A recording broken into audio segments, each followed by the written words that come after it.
his purpose in life. And God has a special purpose in life for every one of us. He gives us a dream to start out with, and then that evolves into our purpose for life. And in order to get to that purpose, there's one word that we have to really develop as we go through life. And that word is a tough one not only to spell, but it's a tough one to live, and that word is character. And so God puts us through different tests, not because He hates us or because He wants to make our life miserable, but to develop character. So, because without the character, we're never going to reach that destiny that He wants us to have. And so that was true in Joseph's life as well. So God, first He had the pride test. Remember, Joseph didn't do so well on that when he was only 17 years old. And so that wound him up in the pit. And there was the test of the pit. And maybe you've been there, or maybe you're there right now.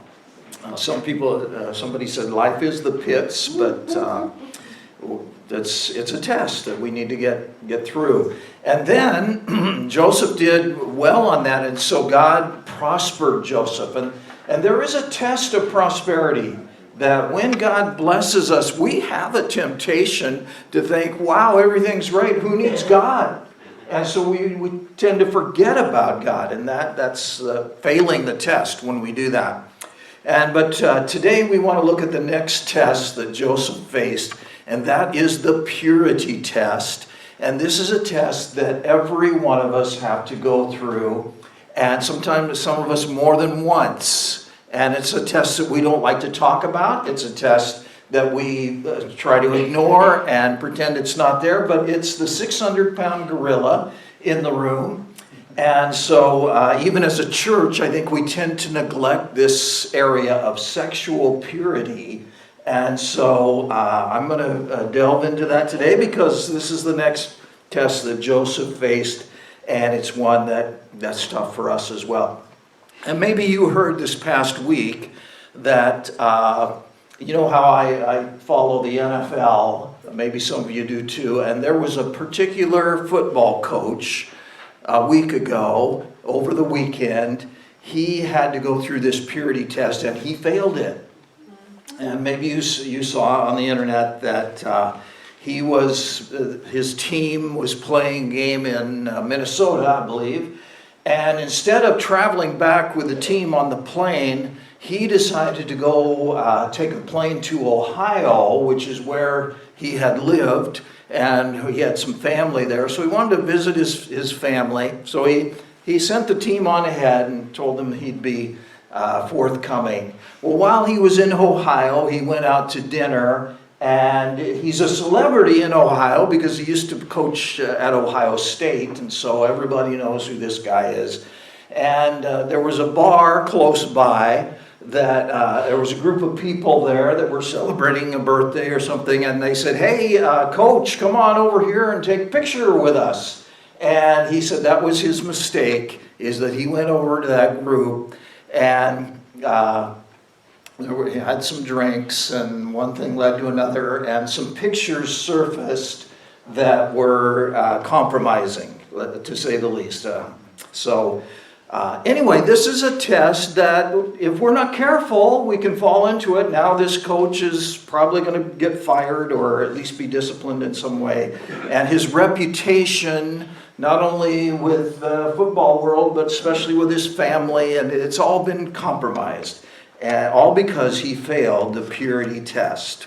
All right, so number one in your notes, sexual immorality is different from every other sin in that it harms not only our soul, but our bodies. Our bodies are involved in this.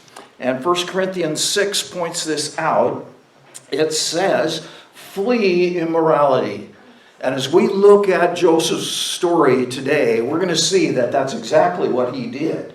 He found himself in a situation that he wasn't fully prepared for, and so he did the right thing. He fled immorality, even though there were some prices to pay. We'll talk about that here in a minute. But anyway, flee immorality. Every other sin that a man commits is outside the body.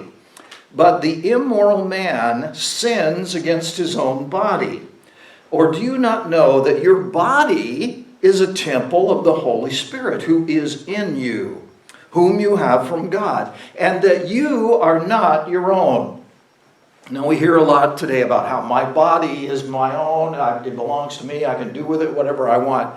That's not true. As Christians, our body belongs to the Lord. For you have been bought with a price, therefore glorify God in your body.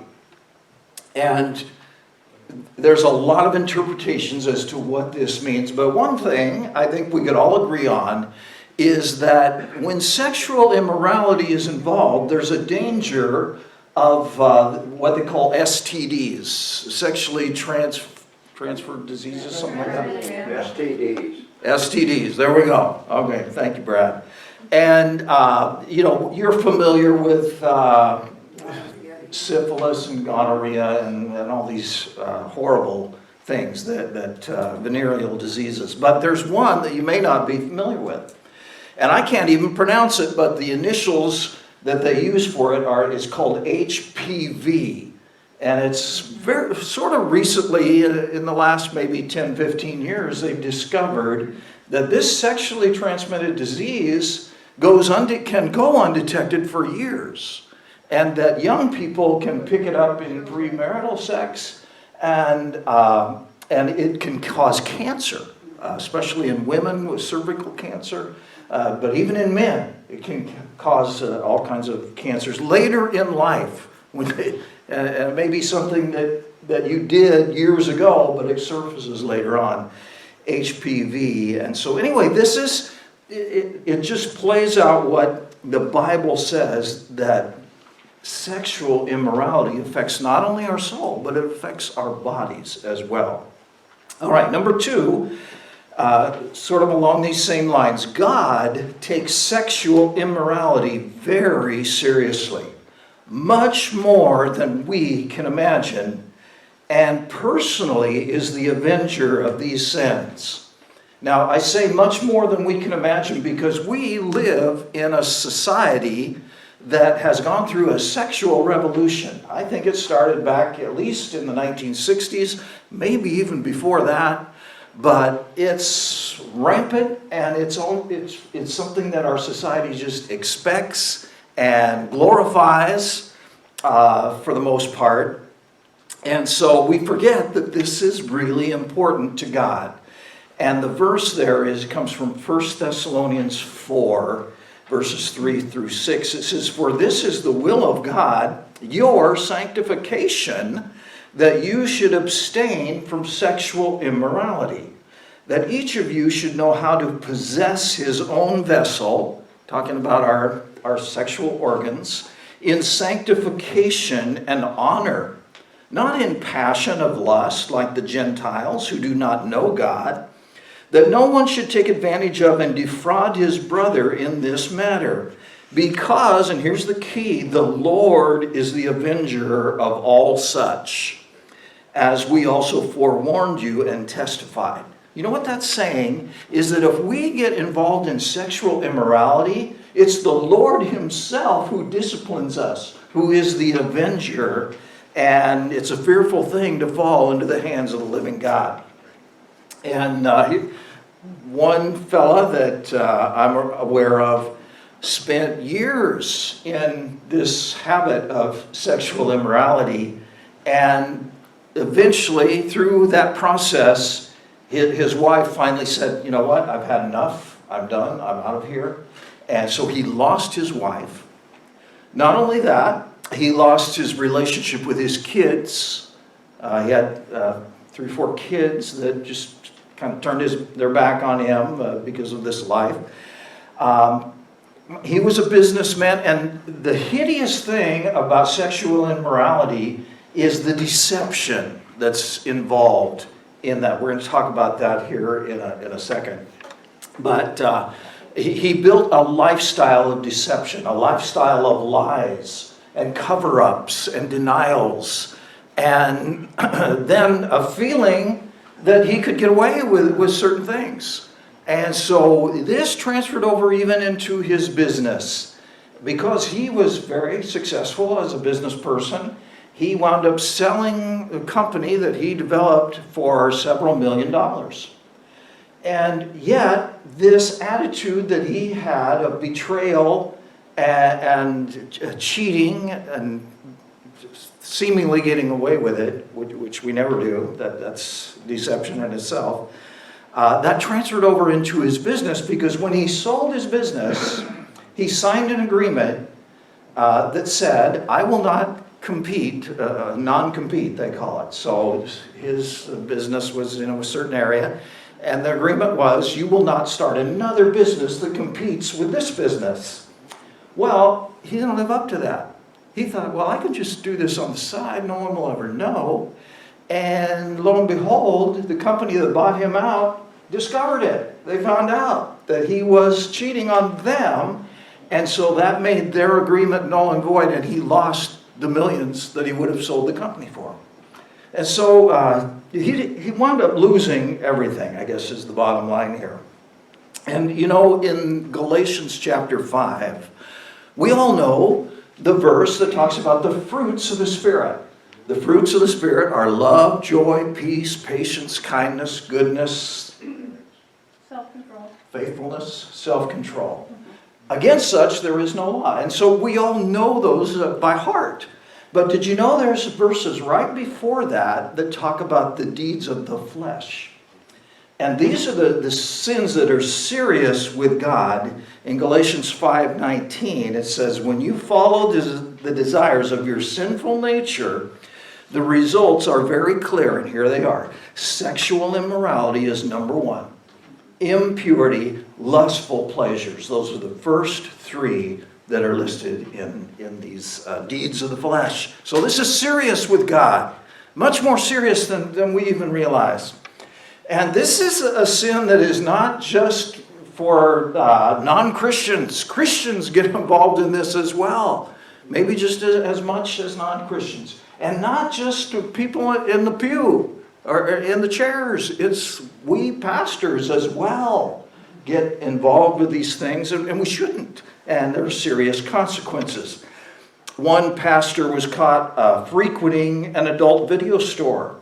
And he was caught, he lost his church, he lost his ministry, obviously the respect of his wife, his source of income. He was a paid pastor.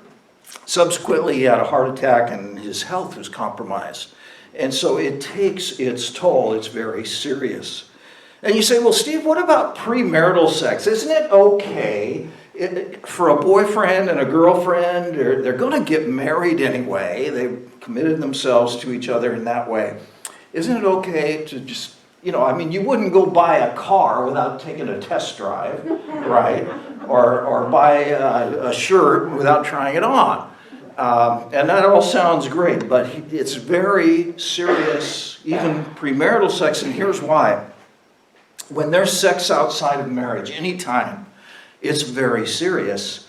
And it's hideous because, what we said before, the deception that's involved. What happens even in premarital sex? You have to tell lies because, your parents, well, where did you go? Oh, we went to the movies. Well, what was the movie about? You have to make up something. You have all these cover-ups, all these lies. And then there's sneaking around that goes on. And so it's a life of deception, even in premarital sex. But anytime there's sex outside of marriage. And the Bible says, do not be deceived. God is not mocked. Whatever a man sows, that he will also reap. And so here's how it works. You have premarital sex. Now, you're going to marry this person anyway. And so you think, well, it's okay. But you're telling these lies. You're sneaking around. And in a wicked sort of way, it's exhilarating. It's like a challenge it becomes. And we deceive ourselves into thinking that, we got away with something. The Bible says in Proverbs, stolen bread is sweet. Or it seems that way for a season. But then you go ahead and get married, okay? And so now what happens? You don't have to sneak around anymore. It's okay. In fact, it's encouraged. And it starts to kind of lose its luster.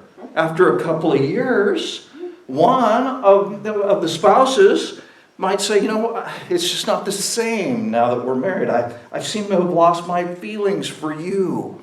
Because there's not that exhilaration of sneaking around and you know, we might get caught here. So what does the spouse do? One or the other goes out and has an affair. Because they get those feelings again of sneaking around and the lies and the betrayal and all that. And then inevitably that spouse will come to the other one and say, you know what? I've found someone else. I have great feelings for them. I've lost my feelings for you. And so what do? They divorce you and go get married to this other one that they found. And what happens when they get married? They don't have to sneak around anymore. And here we go with this perpetual, and so then it loses its luster. And then you have to go on to another one and another one. And we destroy our lives through deception in that way. So anyway, how do we combat sexual immorality? Because it is something that tempts every one of us if we're truthful with ourselves. So here's what we would say with number 3. Understand, and this is the first step to breaking this chain of slavery. Understand that sexual immorality begins by looking. So don't look. And that's where we pick up the story of Joseph here in verses 6 and 7 of chapter 39. It says, now Joseph was handsome in form and appearance. And if you're handsome as men, or if you are beautiful as a woman, and we've got a church filled of handsome men and beautiful women. And if that's true in your life, you're going to have more temptation. There's going to be more opportunities. Satan is going to use this in your life more than others. So we need to be aware of that. And Joseph was handsome in form and appearance. And it came to pass after these things that his master's wife cast longing eyes on Joseph, and she said, lie with me. Now, did you catch that? She cast longing eyes. Have you ever seen that happen with somebody that had longing eyes? Yeah, you know that look, don't you? We've all seen it, and maybe even experienced it. So we have to consciously train ourselves not to look, because we all have a sin nature. And we all are visually oriented, and we just naturally want to behold beauty in all its regards. But we have to be very careful when we look at members of the opposite sex. In fact, I was at a restaurant with a friend of mine. This has been several years ago, and I had learned this principle about you just don't look. Okay, I mean, you catch a glance of somebody, and you know, okay, put the blinders on, look at something else, think about something else.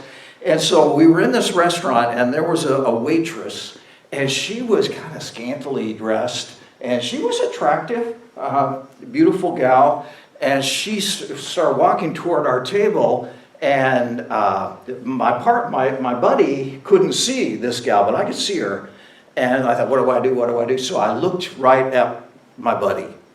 And I looked right in his eyes. I thought, now how's he going to react here? And so as she walked by, I watched his eyes, and they went down, and they went up, and down again. And he was undressing that gal in his mind. And you've probably seen that before. So anyway, Jesus put it this way in Matthew 5:28. But I say to you, that whoever looks at a woman to lust for her has already committed adultery with her in his heart. And if you parse that out, what Jesus was saying, it starts with a look, and a look becomes lust, and lust becomes adultery. And so if you don't want to get caught in adultery, then don't lust. And if you don't want to lust, then don't look. And so we need to stop looking. Here are some verses, some zingers that I would encourage you all to memorize. Psalm 101:3, I will set nothing wicked before my eyes. Proverbs 27:20, hell and destruction are never full. So the eyes of man are never satisfied. And sometimes we deceive ourselves into thinking, if I just look at this, then I'll be satisfied and I won't have to worry about it. No, more looking begets more looking and more looking. So it's never satisfied. Matthew 6:23, Jesus said, the lamp of the body is the eye. If therefore your eye is good, your whole body will be full of light. But if your eye is bad, your whole body will be full of darkness. And Job, last one here, says, I have made a covenant with my eyes. Why then should I look upon a young woman? So Job he made a promise, he made a commitment with himself before the Lord. I'm just not going to look. And we need to do the same. All right, number 4. If someone is trying to entice you into an immoral relationship, do not, under any circumstances, try to reason with them. Cut off the relationship and let the person know that you are reporting any advances to your spouse or someone who watches over you or a supervisor. And this is where Joseph he doesn't quite pass the test.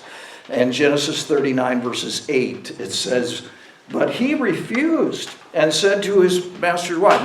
Now Joseph did the right thing. He refused her advances. But then he tries to reason with her. And this never works. And so he says, look, my master does not know what it is with me in the house. In other words, my master trusts me so much that he's put me in charge of everything, and he doesn't even know what goes on in this house. And so Potiphar's wife could have come back and said, well, he doesn't know what goes on here, so what's stopping us? So she could have come back with that. And then he said, he's committed everything that he has in my hand. She said, well, here I am. Well, let's get going. And then Joseph says, there's no one greater in this house than I. She says, that's true, and that's why I'm here, so let's go. Nor has he kept back anything from me but you. She said, well, we can change that right now. So she could have had a comeback for every one of these. He says, because you are his wife. How then can I do this great wickedness and sin against God? See, he's appealing to her. You make the decision. How could I do this? She said, well, it's very easy. Let's just do it. So all these arguments that he had weren't going to work. All the reasoning in the world, it doesn't do it. So it was as she spoke to Joseph day by day. And what does that tell you? Was this just a one-time thing? That Joseph, no. This was day after day. It kept being right there in front of Joseph. Every day he had to deny her. Every day he had to try to reason with her. And it just wasn't, it was wearing on him. And it was just getting deeper and deeper. So it was day by day that he did not heed her to lie with her or to be with her. Now this is great on Joseph's part. He is resisting temptation, right? But the mistake was that he kept being exposed to it day after day. So what should Joseph have done? And Joseph could have gone to Potiphar and he said, Potiphar, your wife, you have a beautiful wife. You are a very lucky man. And I just want to assure you that I am committed to you, and I would never do anything to make advances toward your wife. But he says, I've noticed that some of the other hired people are looking at your wife, and I'm not so sure that they can be trusted. So here's what I'd like to do. I'd like to have an assistant that would not only help me, but kind of keep an eye on things here and make sure that everything's on the up and up. If Joseph would have had an assistant that was with him at all times, then this would not have been a problem. It was only when the two got alone that this temptation was coming around. All right, so number 5, always make sure to have a third party present whenever you are going to be around someone who could take advantage of you or falsely accuse you or has previously made advances toward you. 1 Thessalonians 5:22 says, abstain from all appearance of evil. So you say, well, I'm okay. I can be alone with a person of the opposite sex. No one's going to get all bent out of shape about that. Well, people do. And people draw conclusions. And so we want to avoid every appearance of evil. And so back to Joseph's story in verse 11, it says, but it happened about this time when Joseph went into the house to do his work, and none of the men of the house was inside. Now there's a mistake. Yeah, here it is. So he's going to be alone now with this gal. That she caught him by his garment. She physically took hold of his coat, saying, lie with me. But he left his garment in her hand and fled and ran outside. Yeah, he wasn't thinking too straight here. And so it was when she saw that he had left his garment in her hand and fled outside, that she called to the men of her house. Now there's a saying, it's not biblical, that says a woman scorned, hell hath no... You know that saying? Yeah, I don't remember it very well, but I think you get the idea. That she was a woman scorned. And she said, see, he has brought into us a Hebrew to mock us. He came into me to lie with me, and I cried out with a loud voice, lie, lie, lie. And it happened when he heard that I lifted my voice and cried out, which she didn't do, that he left his garment with me. See, I have the evidence here. And fled and went outside. So she kept his garment with her until his master came home. And then she spoke to him with words like these, saying, the Hebrew servant whom you brought to us came in to mock me. And so it happened, as I lifted my voice and cried out, that he left his garment with me and fled outside. All right.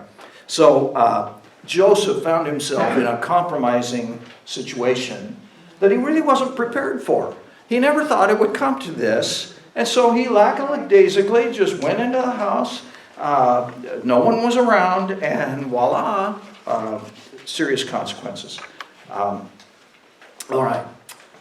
Reminds me of a pastor that told that one weekend, or during the week actually, his wife was away. She was out of town. And there was a lady in the church that he had done a young lady that he had done some counseling with. And he thought everything was on the up and up. And she happened to drop by his house while his wife was gone. And she had something that she was returning back to the pastor. And instead of just meeting her at the door and standing on the porch, he made the mistake of inviting her into his house. And when she got into the house, her attitude changed and she started coming on to this pastor, and he was not prepared for it. And he started feeling tempted and started getting feelings that he was going to act on this. And just when he was ready to maybe do something that he would regret for the rest of his life, the Lord worked it out that there was a carpenter that was working on his house outside. And that carpenter happened to come through the door right at that moment and said, hey, pastor, I need your opinion on this. And that was enough to break the whole sequence of what was happening, and she excused herself and left. But it's just a story of how things can quickly get out of hand when we're unprepared and not ready for it. All right, we're going to wrap this up. Joseph passed the sexual purity test, except in one small area, and it cost him dearly. And that was that he didn't make sure that there was a third party around. And you know what? This is Satan's oldest trick in the book. So many have given up their vision, for their life plan that God has for them when we fall into sexual temptation and impurity.